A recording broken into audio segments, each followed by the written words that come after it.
সেলুনে আসে চুল দাড়ি কেটে মুখে ফেসিয়াল করে নিজেকে ফিটফাট রাখতে। দাদা এখানে সেলুনে এসেছিল মুখে ফেসিয়াল করাতে, কিন্তু স্টাইলিশ সেলুনওয়ালার মুখ ফেস করার আজব কায়দাটি দেখুন।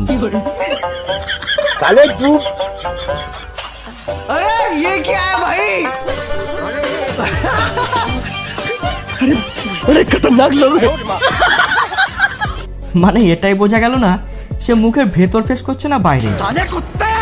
এমন বিদেশি আদব কায়দা দেখে দাদা কিন্তু রেগে বম হয়ে গেছে।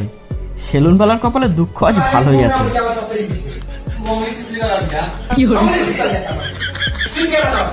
ইটকে আমরা হাতুড়ি দিয়ে ভাঙতে দেখেছি, কিন্তু দাঁত দিয়ে ভাঙতে দেখেছেন কখনো? হ্যাঁ, দেখুন এবার। हे प्रभु हे हरि राम कृष्ण जगन्नाथ प्रेमानंद ये क्या हुआ? জানি না আর কত কিছু দেখার বাকি আছে, উপরওয়ালাই জানে। 2024-এর লেটেস্ট বার্থডে সেলিব্রেশন মনে হয় এটাই ছিল।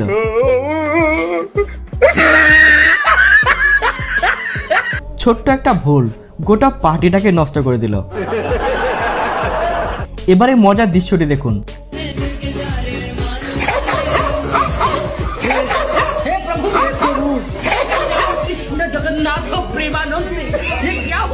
তবে যাই বলেন, মেয়ে দুজন কিন্তু ভালোই ভয় পেয়ে গেছিল।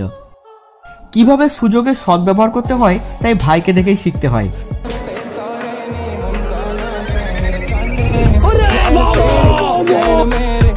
মজবুতি দেখ রে লড়নে কি। তো দেখলেন ভাই সাহেবের কায়দা। এই সুযোগ কিন্তু একটুও মিস করেনি সে। নিজের দোষ কিভাবে অন্যের ঘাড়ে চাপানো যায় তাই ভাই সাহেবকে দেখেই বোঝা যায়।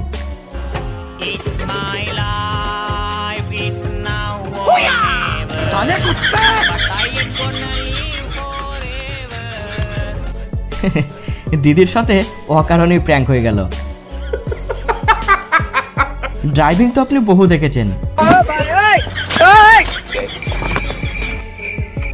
তবে এমন প্রো লেভেলের ড্রাইভিং এ প্রথমবার দেখবেন।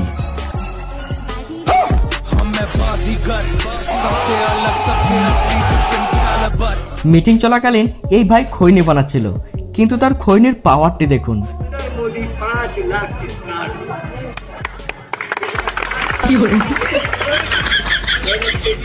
বাঙালি মানেই হাসি আর মজা। একজন বাঙালি পারে অচেনা কোনো মানুষের পিছনে লেগে তার মজা ওড়াতে। বাঙালিরা যখন চীনাদের সাথে কথা বলে তাদের পিছনে লেগে মজা ওড়ায় তখন যা ঘটে আর কি।